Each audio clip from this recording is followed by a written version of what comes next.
the knowledge or what you know about the Seerah, inshallah ta'ala, together, inshallah ta'ala.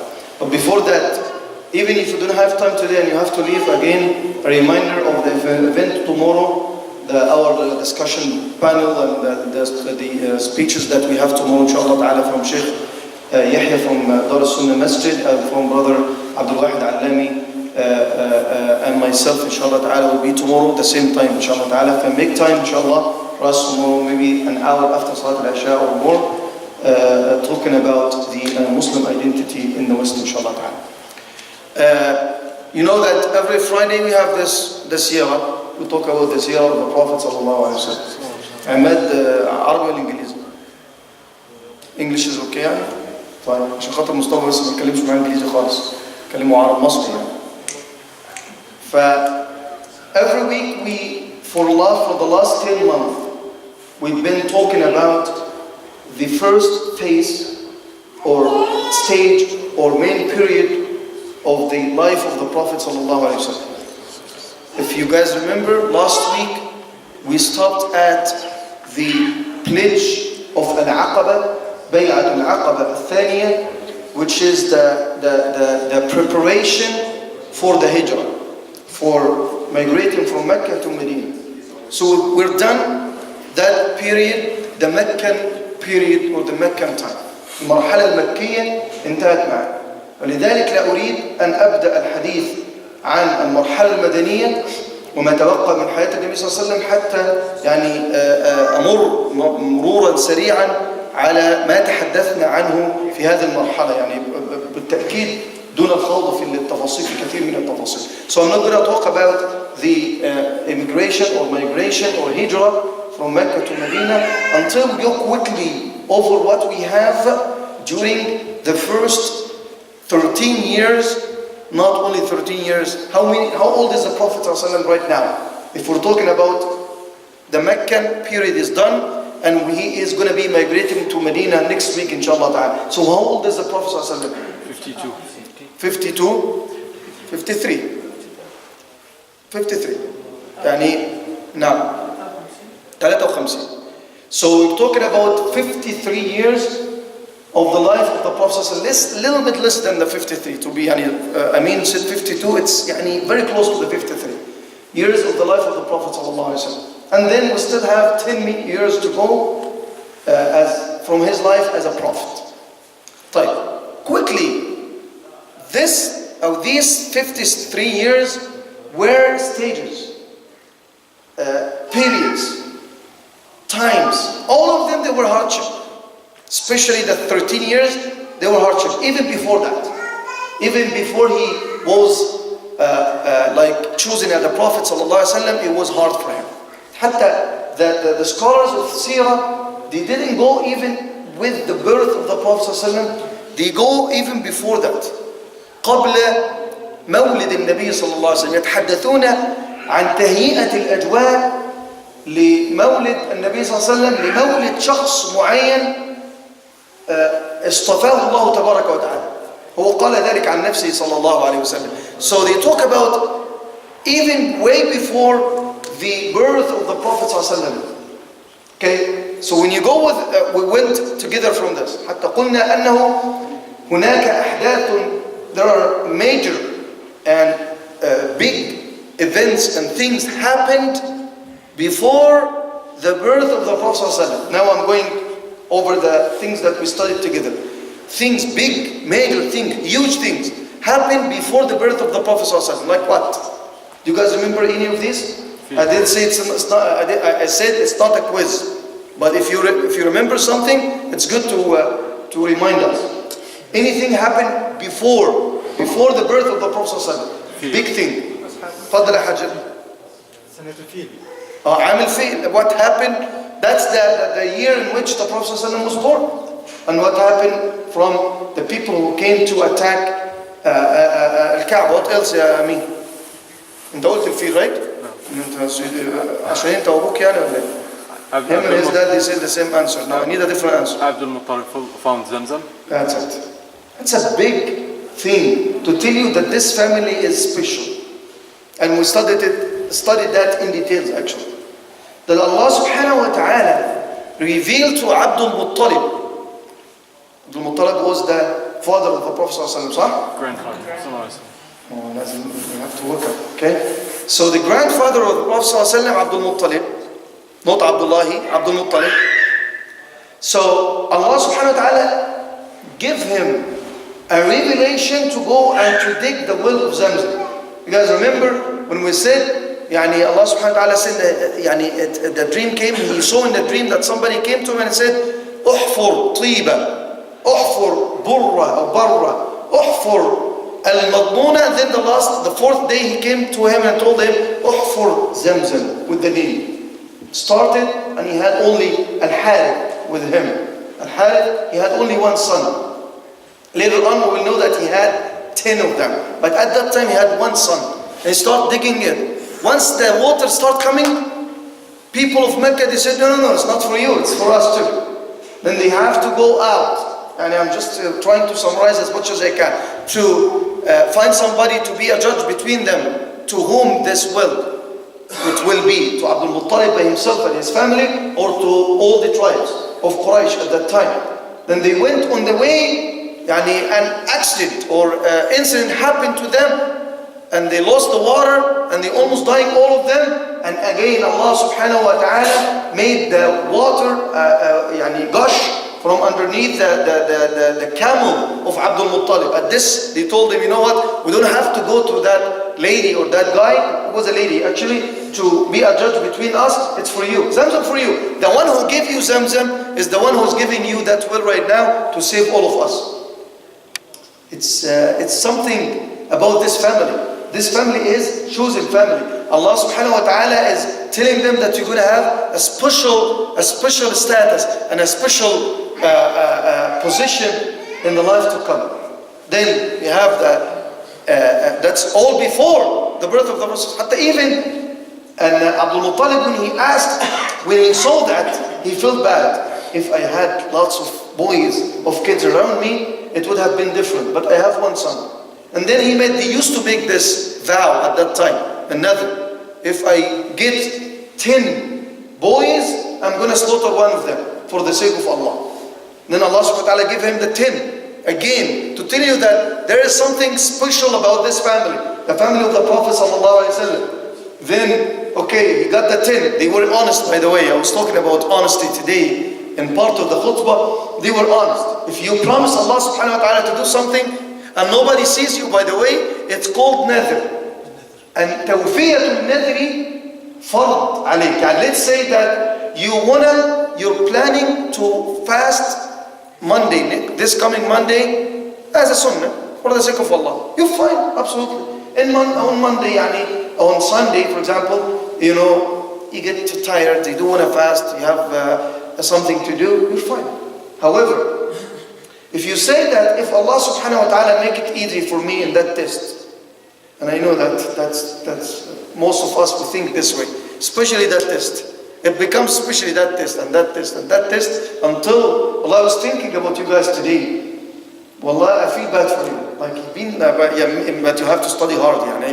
Those boys in the university, especially the postgraduate. Sah Ahmed, postgraduate, wallah, I feel bad for you. They take advantage in you and stuff like that. Inshallah ta'ala, احتسب ذلك عند الله تعالى. Sacrifice this time and give this time for the sake of Allah subhanahu wa ta'ala. Allah will give you inshallah ta'ala better than what you put. Do it with this intention. And if you say that if I pass this test and I will fast 3 days, these 3 days is not sunnah anymore. It becomes fard on you to fast the 3 days. Done. Don't think about it as, it's Monday and Thursday. No, it's not Monday and Thursday anymore. It becomes obligatory upon you. You have to fast them. أصبح نذرا. So توفية النذر فرض. To fulfill your vow is fard upon you. So those people, they taught us this. However, they were not Muslim. But they respect their word. So he said that when I get 10, I'm going to slaughter one. You cannot do that, by the way. If you get 3 kids, you slaughter one. No, don't do that. To save some money. Well, some people, they have this concept now. You know what? I'm planning for 1 child. Why? Because I can't afford for more than 1. Okay, some people even, they go further than this. more extreme than this. You know what? I'm not going to get kids. Why? I don't have time for them. I don't have money to provide for kids, which is absolutely against our belief. Anyway, Allah subhanahu wa ta'ala gave him 10. So let's slaughter one of them. They do this, pull wherever it is, draw, and then every time comes on Abdullah, Abdullah, Abdullah, the father of the Prophet ﷺ. That's before Abdullah is getting married to Amina. And then Allah subhanahu wa ta'ala saved Abdullah with 100 camels. Again, it's telling you there is something coming from this family. And he said it, sallallahu alayhi wa sallam, أَنَا خِيَارٌ مِنْ خِيَارٍ مِنْ خِيَارٍ. I'm a chosen person from a chosen family, from a chosen family. He goes to Sayyidina Ibrahim alayhi salam. Anyway, there was few things happened before. And imagine that there are stuff happened the night that he was born in, sallallahu alayhi wa sallam. Sayyidina Hassan ibn Thabit. Who knows Hassan ibn Thabit, by the way? Because I can't. Yeah. Can اسمه إيه بقى Hassan ibn Thabit? What's his nickname? Huh? Yes. شاعر الرسول صلى الله عليه وسلم. This is the man used to defend the Prophet صلى الله عليه وسلم through his poetry. So the mushrikeen used to, that's their way. It's not that you post something or you tweet on your Twitter account to insult somebody. That's today. Over there used to be saying poetry, something that you and I wouldn't read anymore. I don't think that you go to poetry and you read Shakespeare stuff now. You don't do that. Especially in Arabic, very classical Arabic, it's very hard. But that's their way to do things at that time. They used to insult the Prophet ﷺ doing that, the mushrikeen, and Sayyidina Hassan ibn Thabit in return, he write the same poetry to defend and attack those people. Defend the Prophet ﷺ and attack those people. فيقول سيدنا حسان بن ثابت كنت غلاما يفعا أعي ما أرى. I was a little boy, but I understand, not like my son Umar or Abdullah. He's like 9-10 years old in Medina, in Yathrib. And in Yathrib at that time, most of the inhabitants of the dwellers of Yathrib were two main tribes of Arab. I just mentioned them last week. If you don't know them, you will be in trouble. Of Arab, Al-Aws wal-Khazraj. And then the rest are Jews. Yeah, the Yahudi al-Madini, the three main tribes of Yahud. He said that I was a little boy and I saw one of the main people, Jewish people in Yathrib. He stood up from nowhere and he said that, Ya Ahl Yathrib, O people of Yathrib, ولد اليوم هلال محمد أو أرى اليوم هلال محمد الذي ولد به. Tonight, the moon or the star of Muhammad that Muhammad is born with came, or the light that Muhammad ﷺ is born with came. So that's exactly the night in which the Prophet ﷺ was born. What's the day again? Which day? We don't know. Not the day. I need the day, not the date. Monday. I said it 2 khutbahs ago that it's not whether it is 12 of Rabi' al-Awwal or there is lots to say about it. The ulama, they talk about it maybe at least 15 days of Rabi' al-Awwal, that they said that maybe it's the 1st or the 12th or whatever it is. It's not even confirmed, but some scholars they said that it's the 12th of Rabi' al-Awwal, Monday. That's why the Prophet ﷺ, one of his sunnah that he fasts on Monday. Born the Prophet ﷺ, Allah subhanahu wa ta'ala is preparing that little boy to be the leader of humanity. He's not like you. He's not like me. He's not like anybody else. However, somebody from the masjid, he said it, sallallahu alayhi wa sallam. He said that do not overpraise me. Be moderate when you talk about him, sallallahu alayhi wa sallam. Do not just exaggerate and listen to people who are extreme in that area. لا تطروني كما أطرت النصارى المسيح ابن مريم أو المسيح ابن مريم. So do not overpraise me like the Christian people did with Isa. Just say Abdullah wa Rasul. I'm the servant of Allah subhanahu wa ta'ala and one of the messengers. Don't go over the limit. So some brother came last week and he said, Wallah, if you guys have an answer for this. He said that is it true that he read it in a book? What's the book? He didn't say yeah. But that after the Prophet ﷺ died, they didn't find any of his belongings. Like disappeared. So the she-camel disappeared and the stuff that he had disappeared. Why, akhi, it should disappear? Because he was, Sheikh, don't you believe that he was a special person? Alhamdulillah, I believe in that. Yeah, it was actually after the khutbah that I gave about the Rabi' al-Awwal, or the birth of the Prophet. Said that, didn't you believe in that? I told him, Yakhi, I believe in that, but this is extreme, you don't go that far. He said, no, I read it. So give me the book, and then we'll go about the authenticity of the writer or the author of this book. But don't go that far. However, you have to admit and confess that he was not like you. Because Allah subhanahu wa ta'ala prepared them for that. Prepared them for that message. Listen to this. And we talked about this. The chest of the Prophet ﷺ and the heart of the Prophet ﷺ got split 3 times. We talked about them before. 3 times the heart is being taken out and being washed from the Zamzam water. And it's physically. It's not, he was in a dream and he saw something. It happens to everybody then. Like I was in a dream and somebody came and a light came from me and alhamdulillah, like that. No. Prophet ﷺ, حتى even his mother said that, he said ﷺ, وَرَأَتْ أُمِّي حِينَ حَمَلَتْ بِي, when she got pregnant with me, she saw light coming out of her, with which the palaces of Syria, of the Levant, was lit, because of the light coming from her, which is the Prophet ﷺ. But he said that clearly, that when he was with, who was the first one to breastfeed the Prophet ﷺ?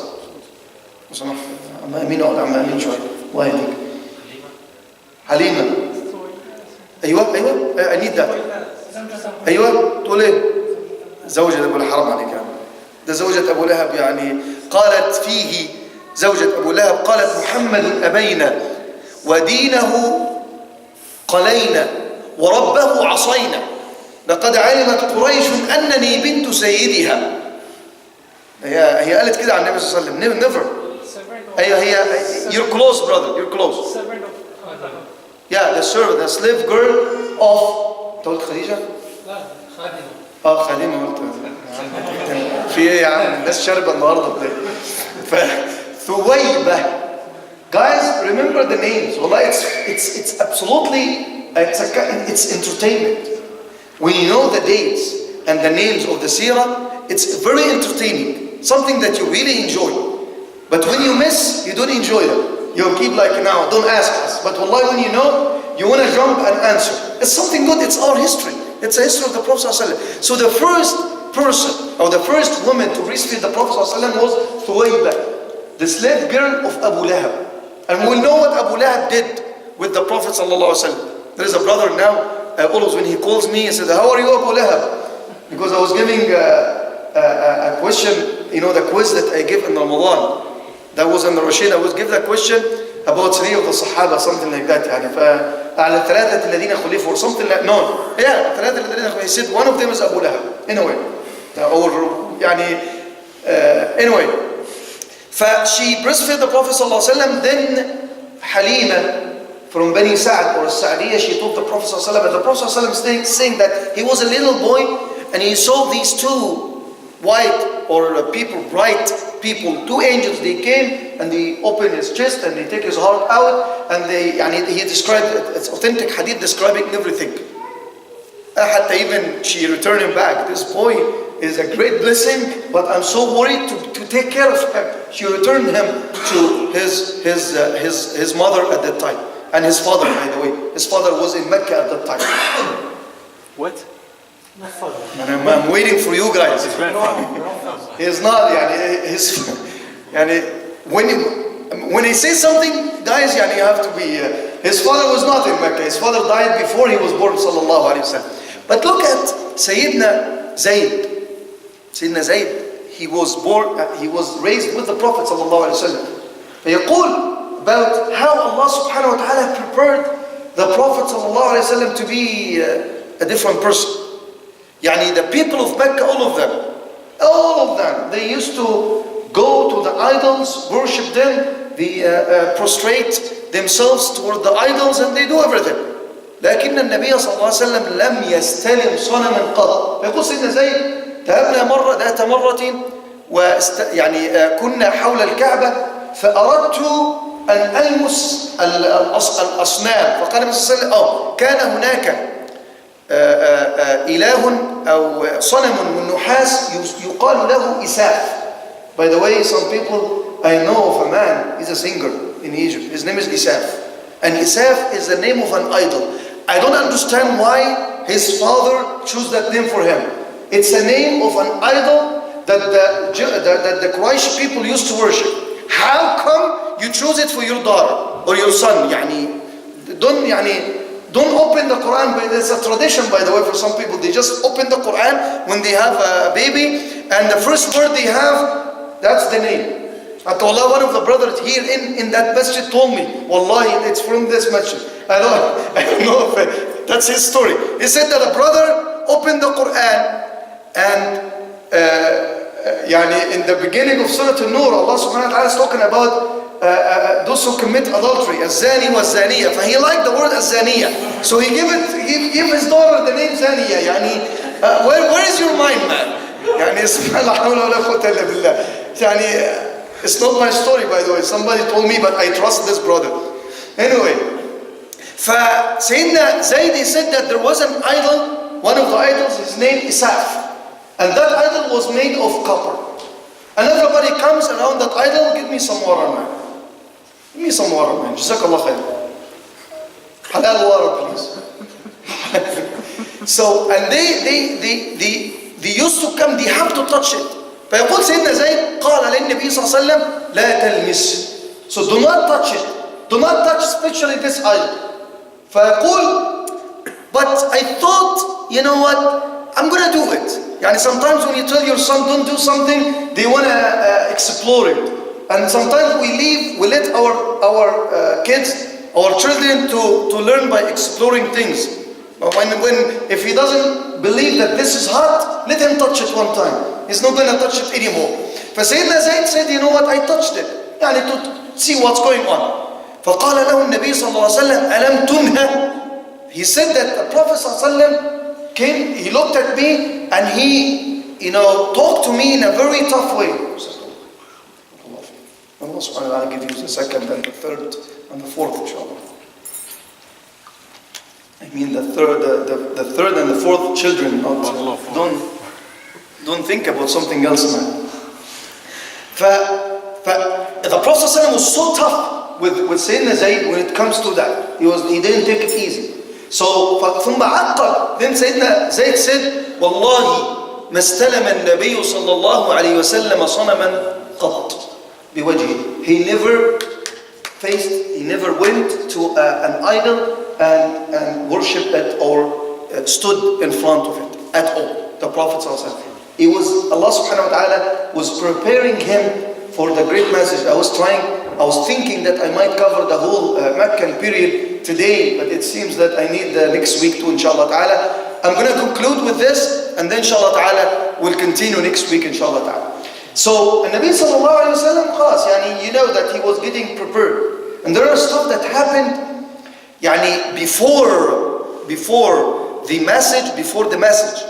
It tells you this person is somebody who is again special. The people of Mecca, they don't know that. They don't know about religion. They don't care about religion, but they know about a man, a special man. He was that man sallallahu alayhi wa sallam. لذلك يقول أنه صلى الله عليه وسلم شرف بأنه شارك في حزب الفضول. حلف الفضول.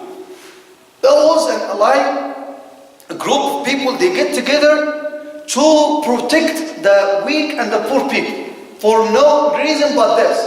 So they get together, Arab people, and they said that entity or organization to help the poor and the people, the needy and the weak people who are under oppression from anybody. We're here for that. Like Human Rights Watch, for example, these days, which works with politics. But over there was no politics. It is meant for that. right? So Nabi Sallallahu Alaihi Wasallam was part of that. And then, number two, getting married to Khadija was a great sign to the people of Quraysh. This is a different man. Hatta Khadija radiallahu anha, she chose the Prophet Sallallahu Alaihi Wasallam to be her husband. She sent to him and she offered herself to him, and she was one of the highly respectful people of Mecca at that time. However, she proposed to the Prophet ﷺ. We were talking about this 2 days ago, actually last night, about being, if you have a daughter in this country and in this time, in this era, don't think the way that we were raised up. How come I go and approach somebody to marry my daughter? Don't think about that. However, think about choosing a good person to your daughter. زيك يعني الحسن البصري جاءه رجل فقال يا إمام لي بنت كثر خطابها لمن أزوجها. So I have one daughter, but I have too many people approaching me, proposing to her. To whom should I give her? He told them, give her to somebody who fear Allah subhanahu wa ta'ala. التقي الذي إن أحبها أكرمها وإن كرهها لم يهنها. Give her to somebody who fears Allah subhanahu wa ta'ala. When he loves her, he honors her. When he dislikes her, at least he's not unfair to her. He knows that she has rights upon him. Khadija radiallahu anha, we talked about Khadija. Nabi sallallahu alayhi wa sallam never married with Khadija. It was only Khadija until she died, by the way. All other women, they came after Khadija, number one. Khadija radiallahu anha, she is actually the best, one of the 4 best women were created ever. Who can give me the other 3? Maryam bint Imran. Asya. What's her father name? Asya. Because I'm going to spend the 5 minutes quiz. I promised you no quiz, but I can't control myself. MashaAllah. Bint Muzahim. Asya, the daughter of Muzahim, the wife of Fir'aun, alayhi la'natullah. Who else? So we have Khadija, we have Maryam, Fatima. Ahmed Hussein is coming from the north to give us the answer, inshallah. So Fatima bint Muhammad sallallahu alayhi wa sallam, the order, Khadija, Fatima, Asya, and then Maryam bint Imran. Sayyidah Aisha radiallahu anha, she used to feel jealous. You know, jealousy is a human nature, by the way. Yani, if you have a co-worker or a colleague who's like doing the same research or the work with you, yani, it's natural that you get a little bit jealous at him. Yani, don't play it, you know, that you're you're like pure and I don't care, you care, because you're a human being. So you're not better than those people. Sayyidah Aisha, she used to get jealous from Khadija. However, Khadija, she passed away before the Prophet got married to Aisha, because of the great status that Khadija had in the life of the Prophet ﷺ. He used to honor her friends after her death. Anyway, he got married to Khadija. He was really kind of ready for the message. The message came on 2 stages. The first one, Iqra. When Jibreel alayhi salam came to the Prophet ﷺ in the cave of Hira. But what about the cave of Thawr? What's the cave of Thawr? Hijra, inshallah. So the cave of Hira, Jibreel alayhi salam came to the Prophet ﷺ again at that time, as came in the authentic hadith, another time in which the chest of the Prophet ﷺ was open and was washed. شق صدر النبي صلى الله عليه وسلم for the second time. We have another one, the third one, we will talk about it later. Not later, we already covered it at the time of Al-Isra wal-Mi'raj. Anyway, so Iqra, that was the main message as a prophet. You're a prophet now. Iqra bismi rabbika alladhi khalaq. But he was not ordered to deliver the message until he came again and told him, Jibreel alayhi salam, give the ayat, was revealed to the Prophet sallallahu alaihi wasallam, Ya ayyuha al-muddathir, qum fa'andir. Yani stood up and stand up and deliver, convey the message. Here is the start of the conveying the message of the Prophet ﷺ. What happened? Yani many things that we covered. I'm going to go over them inshallah ta'ala quickly next week together. Yani from that time when he started giving the message or starting delivering, conveying the message, and what happened with him until the last meeting before the Hijrah in the second pledge of Al-Aqaba. This is around 13 years. We'll try our best, inshallah ta'ala, to cover them next Friday again. And do not forget, I know all of you now. If you don't come tomorrow, you're going to be in trouble with me. You're banned from the masjid for a week. Inshallah ta'ala. Okay, so inshallah ta'ala, I'll see you all, inshallah, tomorrow after Salat al-Isha, and talking about the Muslim identity in the West, together myself, Sheikh Yahya from Dar al-Sunnah, and brother Abdul Wahid Allami. جزاكم الله خيرا على حسن الاستماع, و I'll see you all inshallah in Salat al-Fajr. Assalamu alaikum wa rahmatullahi wa barakatuh.